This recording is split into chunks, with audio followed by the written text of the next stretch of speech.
Now, as a huge fan of the KLF, I am beyond delighted to introduce my guest this afternoon. With me for the next half hour here on 6music, it's one half of the KLF, co-founder of the K Foundation, artist Jimmy Cauty. Good afternoon, Jimmy. Good afternoon.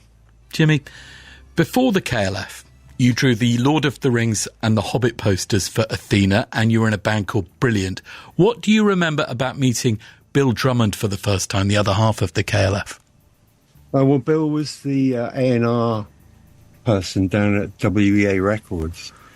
And, yeah, I mean, he was he was pretty good, really. I mean, he was into doing interesting things. And he set us up with, him and Dave Balfe, they set Brilliant up with Pete Waterman down at PWL to do an album down there, which was kind of weird for us because, we set up this whole thing with them to do an album.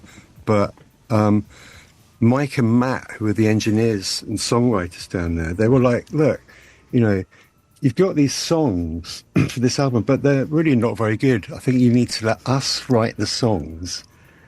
So we were like, oh, okay, yeah, how does this work? It's a bit weird.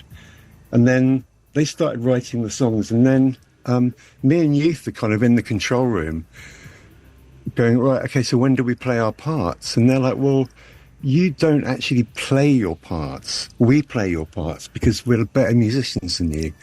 So this was quite a weird kind of experience for us being a band, How did that turn into the Justified Ancients of Moo Moo and then the KLF? Bill actually phoned me up after, Brilliant sort of split up, and I had to write to Rob Dickens and say, look, Rob, I'm not really into the music business anymore. I'm going to go back to just doing art. Would you be interested in releasing me from my contract with WEA?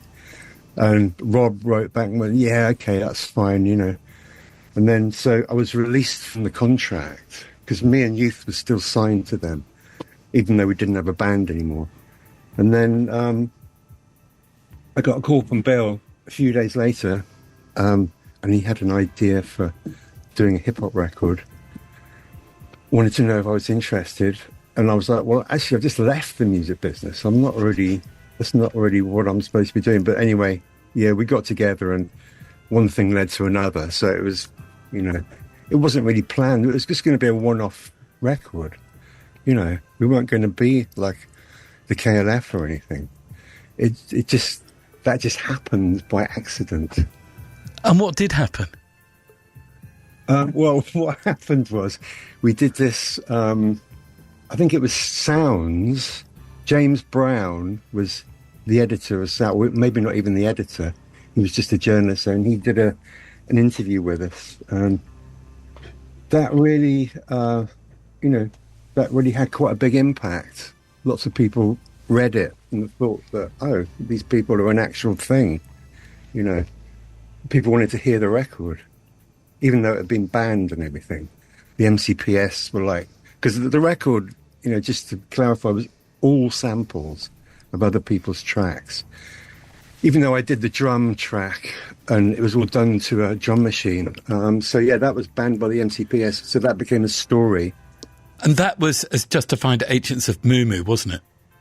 Yeah. It was called All You Need Is Love. Yeah. And it was the first thing we did. So that, that was just going to be a one-off thing. Nobody was going to take any notice and we could just go and get on with our lives. But then people did take notice and it kind of snowballed from that, really. It's well known that you and Bill were, and presumably still are, influenced by Robert Shea and Robert Anton Wilson's Illuminatus trilogy. How much of what you've created, would you say, Jimmy, comes from Illuminatus? Well, some of the things, I mean, we both read the book back in the 70s. Bill worked on the stage version of it. But it was just, I don't really believe in the Illuminatus or anything like that. Bill doesn't either. It's just a showbiz thing. You know what I mean? The book it's not real, okay? I have to say this to people quite often. I say, look, none of that's real. It's all made up. And we are just a band. Obviously, we're using a lot of the iconography, the name, the Justified Ancients of Mumu from the book. But, we're not Discordians. And even though we like to use some ideas of Discordianism, I wouldn't describe us as being Discordians. I mean, other people might disagree. I really don't know. It's not a thing for us. How do you describe yourselves then? Well, I mean, obviously we are quite chaotic in the way that we were, in the way that we worked. But, I don't know. We're just a couple of artists trying to find a way through, and using all the stuff from the book was very useful. It really did help. And we were always surprised that other bands didn't operate like that as well. We were the only people doing that. So, Jimmy, your first number one single was Doctor in the TARDIS as the Time Lords. That was 1988. That was the second summer of Love Time. You were then making music at the height of the rave scene. If you'd created the KLF at any other time, do you think that you could have had the success as a band in any other genre? Yeah, I think we could have worked in any genre. We could have been a country and western band, and it's the genre can kind of fluctuate and change. It's just the approach to making the music in the first place would be the same no matter what style of music it was. So, yeah, it just happened to be rave music at the time.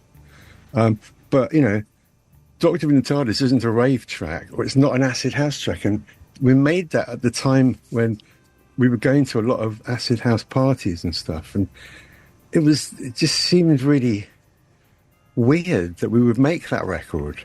It wasn't supposed to be like it was. It was supposed to be an acid house record, but it just kind of like dived down into this sort of like other world of its own, and we couldn't really stop it.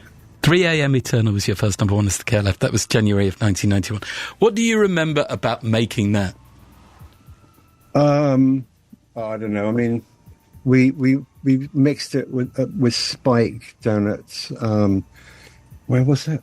Anyway, I can't remember. But yeah, we didn't like it at first, so we took it back to Liliard, which was another studio we were working in, and speeded it up. And when we're messing around with it, we didn't think it was going to work, but people liked it. I don't know why. I don't think it was our best record, but it just sounded a bit slow and boring to me, especially after What Time Is Love, which came before it. And that was it was a bit faster, it was a bit more exciting. 3 a.m. just seemed really kind of like too laid back. So, I mean, if you heard the original version, it's much slower. So the pop version that came out, we speeded it up quite a bit. So yeah, that's all I can remember about that. It's, I mean, obviously, it's all a long time ago now. Were you surprised it went to number one? Well, no. We could see, because obviously we're the record company as well, so we're getting all the stats, all the midweeks and everything. So it became apparent pretty quickly that it was going to be a big hit. But yeah, I mean, obviously, even in those days, you didn't really know until you heard the chart rundown on Sunday what position you were going to get. So, yeah, it was... But it is, if you have a number one like that, it just sets up a whole load of new problems to be solved, which is, one, how do you keep it at number one for a second week? And then, how are you going to follow it up? Very difficult. Let's get on to that in a bit. Stay with me, Jimmy, while I play 3 a.m. Eternal, the KLF, here on 6music. This is Radio Freedom.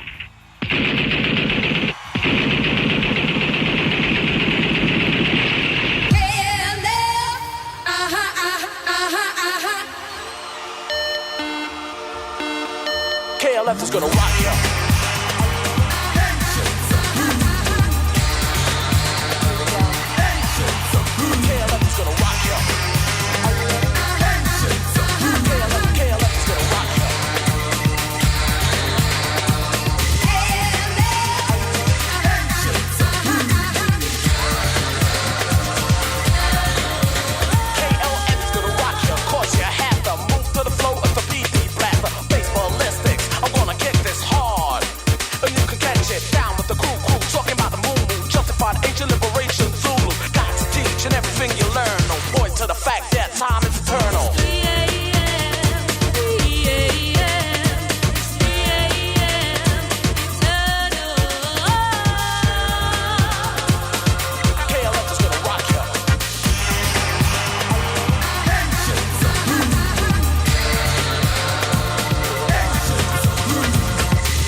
time is eternal.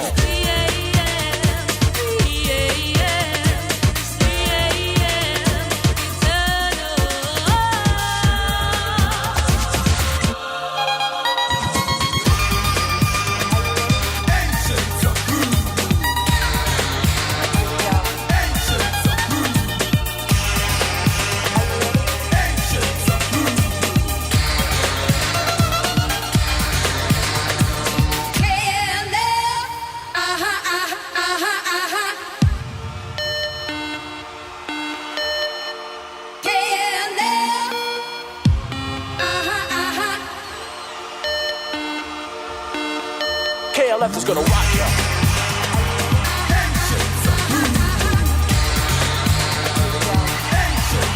KLF is gonna rock ya. KLF is gonna rock ya.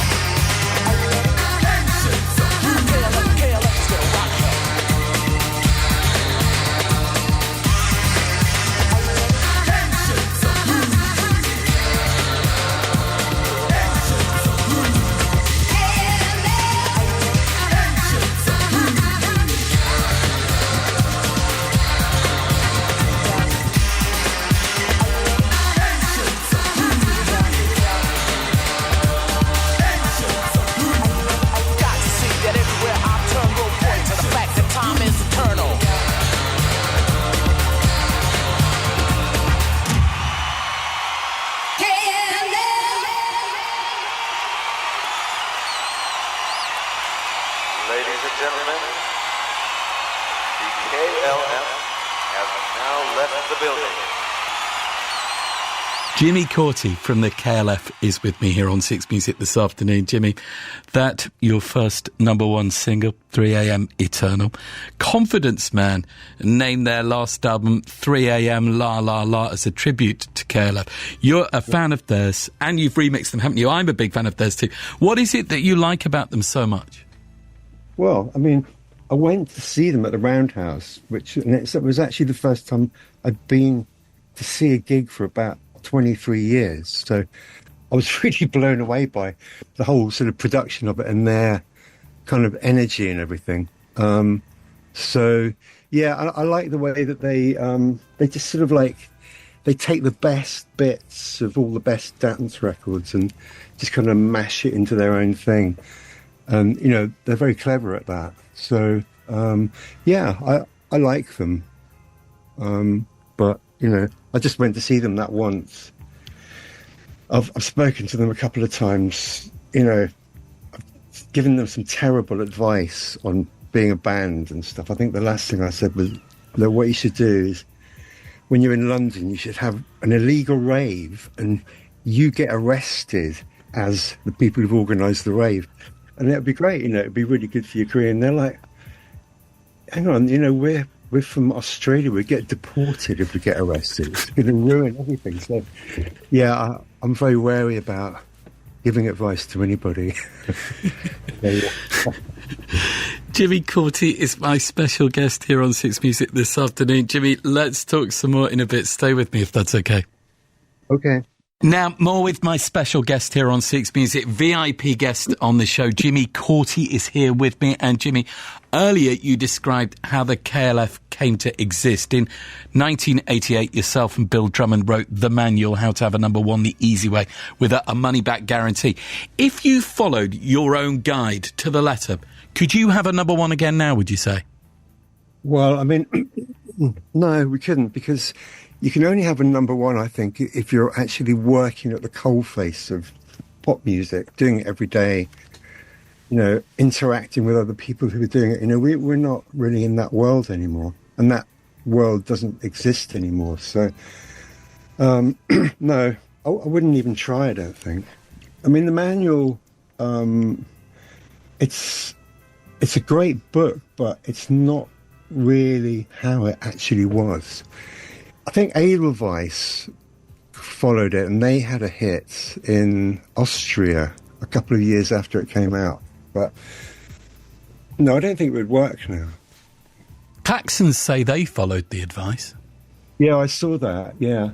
No, it's got a lot more to do with luck and timing and other things as well. Jimmy, what would you say is your greatest achievement with the KLF? And will the KLF always exist? No, it's really from the last century.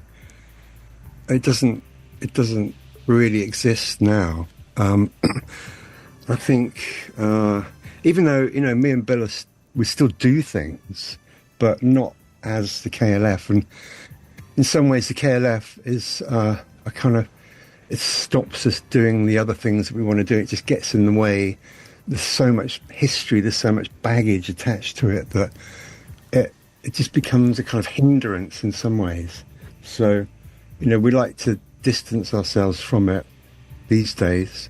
I think best achievement for me would be the burying the Brit Award at Stonehenge, because amazingly it's still there.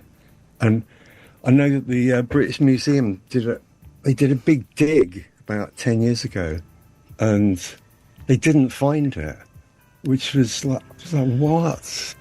Because it would have been so great if they had found it and it was in the show. But anyway, yeah, it's still there, sort of emanating power out somehow. I don't know. Maybe somebody found it. I don't know. Do you think the KLF is your greatest achievement in art? Well, I think it's pretty big. It couldn't really get much bigger than that, I don't think. It's certainly bigger and more interesting than doing the Lord of the Rings poster, that's for sure. What about as lucrative? Yeah, the Lord of the Rings was quite lucrative at the time, because I was very young then. I finished it just before punk happened. So when it came out and everybody bought it, but I was living in Devon, then I moved to London because I wanted to join a band, and I had to kind of deny any knowledge of it, actually, for quite a long time, because it was a bit embarrassing, but I'm okay about it now. But yeah, obviously the KLF in the 90s still make quite a bit of money from selling physical records, which is kind of what we did. Jimmy, one of the highlights of my year, and it's only February, but I know that this is going to be one of the highlights of my whole year, was when I was at a venue called Future Yard, and at the back of the venue, they've got what I'm told is the original Moo Moo ice cream van that featured in Justified and Ancient, your hit single. I feel like that ice cream van should be in a museum, not a back street in Birkenhead. Sure. Well, we're talking to the Williamson Gallery Museum in Birkenhead at the moment about that. But nobody really wants like a massive ice cream van. It's a bit of a... anyway, that also isn't the same ice cream van. It's a different one. In the same way that our American police car, we had 3 versions of that. And, we had the ice cream van that we had on the record cover was a real ice cream van from Brixton that used to be parked up outside our office, and we just paid the guy to bring it down to the studio to photograph it. But then when we made our big comeback in 2017, we realised that we really needed that ice cream van. So we went to there's like an ice cream van museum, and we went there, and they were like, yeah, we've got that model. We can sell you one, but it's going to cost you 23,000 quid. And we were like, what? That's really, anyway, we'd just done a book deal for this book that we had coming out, and the advance was £23,000. So, yeah, that's how we acquired that. And really that was all about us arriving in Bold Street in Liverpool after a 23-year gap. Because we always said we would come back. And I think that moment, as we came round the corner into Bold Street, and there was like 400 fans down the bottom, all cheering, that was a great moment, Anyway, yeah. For Justified and Ancient, by the way, I'm gutted that it's not the original ice cream van that I've touched.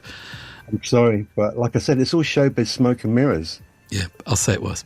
Do you think that Tammy Wynette really knew what she was agreeing to when she signed up for the vocal on that song.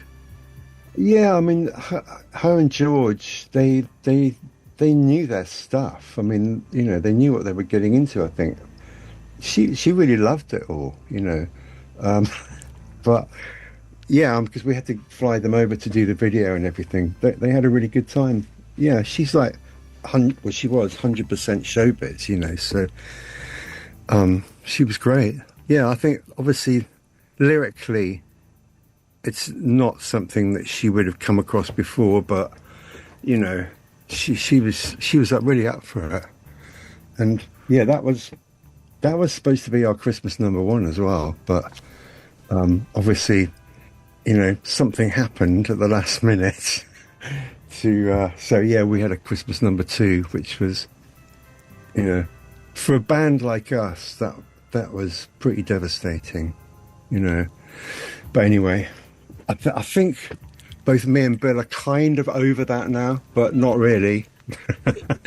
Here it is, the KLF. Here's Justified and Ancient, 6music.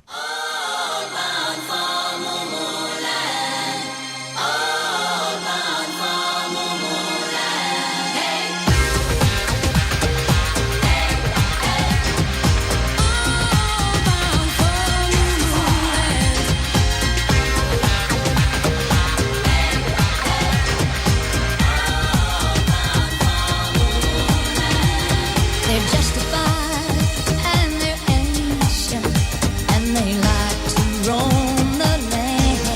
Just roll it from the top. They're justified and they're ancient. I hope you understand. They called me up in Tennessee. They said, Tammy, stand by the jams. But if you don't like what they're going to do, better not stop them 'cause they're coming through.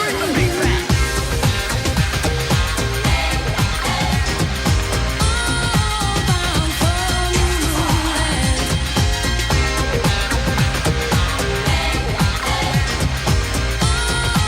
bound for moonland.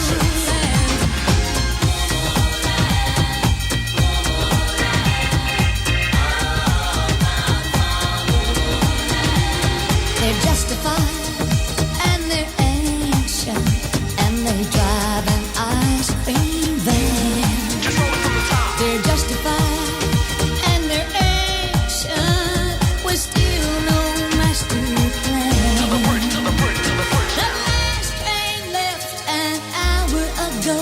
They were singing all aboard. All bound for moonland. Then someone started screaming, turn up the strobe.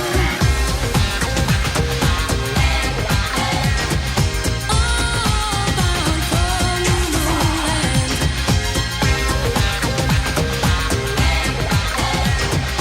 All bound for moonland. Justified and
That was the KLF with Tammy Wynette, Justified and Ancient, and Jimmy Cauty, one half of the KLF and co-founder of the K Foundation, is my guest here on Six Music this afternoon. Jimmy, when we first met, your estate model village was being exhibited at the Flory in Liverpool. What does estate represent? It's a model village that I built at 1:87 scale, and it represents what happens in my imagination if the police are allowed to take control of everything. So, it was like there'd been a riot in this town, but everybody had been arrested, and then it was only the police that were left. So they were just, it was like the perfect police state in a way, but they were also misbehaving as well. So it's a kind of, it was in a sort of dystopian, apocalyptic vision of England in the near future. Do you find art easy? It's really about ideas, and I think if you can have your antenna up and you can catch an idea as it goes past, then you just got to be confident that ideas will keep on coming and you're not going to kind of run out of them. Even though you could say that the KLF did run out of ideas. Did you run out of ideas? Musically, it really did run its course. And what the hell are you supposed to do if you've had all that, A few people can keep going. I don't know, Paul McCartney and Elton John, they're always going to be there doing whatever it is they do. But most bands, you just get that one moment where everything comes into focus and everything works. But that, for us, it was only 5 years long, that moment. But that was kind of enough, We didn't really want to keep on doing the same thing. And because people thought that we were unpredictable, then being unpredictable became predictable. So it got a bit tricky at the end. I think it took its toll at the end. I think we were pretty much burnt out after 5 years. And you famously, of course, burnt that £1 million. And you've since said that you don't know why you did it. Perhaps you've just explained it there in some way. Does saying that you don't know why you did it, is that the same as regretting it? You wouldn't say, do you regret making What Time Is Love, or do you regret drawing the Lord of the Rings poster? It was just another thing that you do. And I don't think regret is the right way of looking at it. Obviously, now in the 21st century, I wouldn't do that. But at the time, it seemed to make sense. Even though we didn't really know why we were doing it, it was... I wouldn't recommend it to anybody. No? It caused a lot of upset, In an attempt to bring joy, you and Bill have created the People's Pyramid, which is a memorial for families made of bricks that contain people's ashes.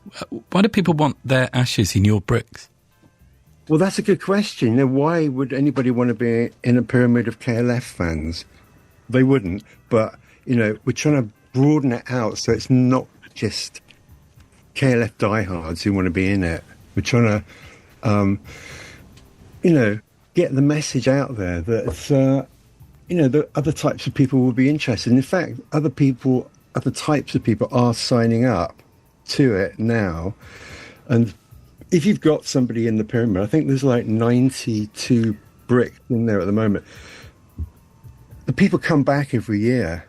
So every year the crowd gets bigger and it's turning into like an actual thing, quite a powerful thing.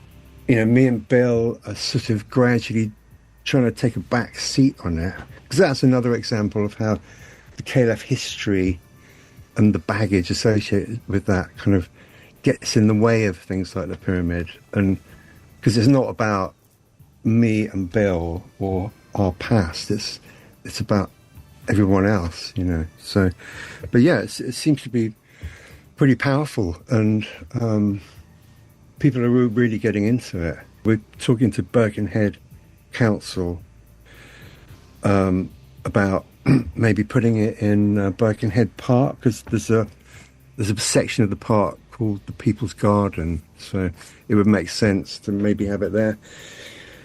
So at the moment, you know, all the bricks are on a foundation stone, this huge kind of 1.5 metre square stone. And, you know, we move it around with the forklift truck, but it's getting pretty heavy now. We really do need to find a site, ASAP. You're launching a range of workwear for pyramid builders, aren't you? Yeah, that's a thing that we're doing with Sports Banger. It's kind of like high-vis workwear. It's a whole thing. In fact, Sports Banger curated this year's bricklaying ceremony, and they did a fashion show after the ceremony. And yeah, I mean, that's just one of the things we're doing to try and broaden it out and, you know, get people interested in the idea of the pyramid, you know. So it was really Sports Banger's thing last year. It wasn't me and Bill's thing. And so every year we'll have a different curator. And, you know, because obviously me and Bill aren't going to be around forever. And this pyramid is going to take at least 300 years. So, because there's 34,000 bricks in it. It's solid brick. Will you be a brick one day? Yeah. In fact, my brother Simon, he was the first brick to be in it. So, yeah, I've got my brick. And, yeah, you know, it's... I mean, the thing is, you don't know where you're going to be in the pyramid. So, obviously, everybody wants to be on the outside so you can be seen, but you never know. It's a communal thing. Jimmy, thank you so much for being with me this afternoon. This has been so special for me as such a huge fan. There's a film, Jimmy, called Who Killed the KLF. Do you like it? Yeah, I do like it, actually, because I didn't like the idea of it being made. You know, we spoke to Chris Atkins and we were like, we don't like the idea of this film, we'd rather you didn't make it. But actually, when we saw it, it's quite good because it's got a beginning and a middle and an end. And even though some of the things are wrong, it does make quite a good arc of a story. So, you know, people like Alana, she was like, oh yeah, no, watching that film really helps because she knew the details of things, but she didn't really see how they all fitted together into a story. Have you seen it? Yeah, of course. I mean, you know, there's actors playing me and Bill in it, which is a bit weird. Yeah. And there's obviously things like when they go to push their car off a cliff, it's not really a cliff, it's a slope, and they don't actually do it. So, you know, obviously they had budget constraints, but yeah, I definitely recommend people to watch it if they're interested. Alana, who you referred to there, by the way, being your wife from the Thompson twins. Mm-hmm. If you say that all of that should be left in the 20th century, the film is called Who Killed the KLF. Does that mean the KLF will never rise again? Well, no, they'll never rise again. You know, we did it. And why would we want to do it again? You know, as pensioners? It doesn't make any sense to me. You know, we were relatively young. We were in our 30s. So, you know, now it's, why do it again? What's the point? You know, if we made records, they wouldn't be any good. I think we left on a high. So let's leave it at that. Jimmy Cauty, thank you so much. Thank you. Thanks so much to Jimmy Cauty for being with me this afternoon. Callum says, one evening in the early 90s, I was in Camden Town. Saw a load of people running after a pickup truck with cans of Tennant Super being lobbed out the back. I read the next day that the KLF had started south of the river with a pyramid of lager and worked their way north. Pure class. And Nick, in my honest opinion, if art connects and is supposed to make us think and do things, then the KLF is one of the greatest works of art ever. Tez says, I saw the KLF in Bootle in Liverpool way back in the day. Will Sargent from the Bunnymen, played lead guitar for a very long time with them. It was an awesome event. I took it for granted, but now I realise how much of a rare bird this was. And Alan says, enjoyed the Jimmy Cauty interview, Chris, but when he mentioned the Lord of the Rings poster, something clicked in my brain. I have my mum's copy of his poster on my bedroom wall. I've been staring at it and the name Jimmy Cauty for years without realising it was the KLF's Jimmy Cauty, yeah? True. And Caroline loved the interview with Jimmy, Chris. I think if being unpredictable becomes predictable, then you're not unpredictable anymore, which no one would have predicted. So that's unpredictable. Oh, hang on. I think I need to lie down. A genius, a groundbreaker, a rule breaker, and all-out legend, Jimmy Cauty, my guest here on 6music this afternoon. And Jimmy's going to be at Rough Trade East on the 23rd of April in London to launch his new book and record, Music for Funerals and Bricklaying Ceremonies.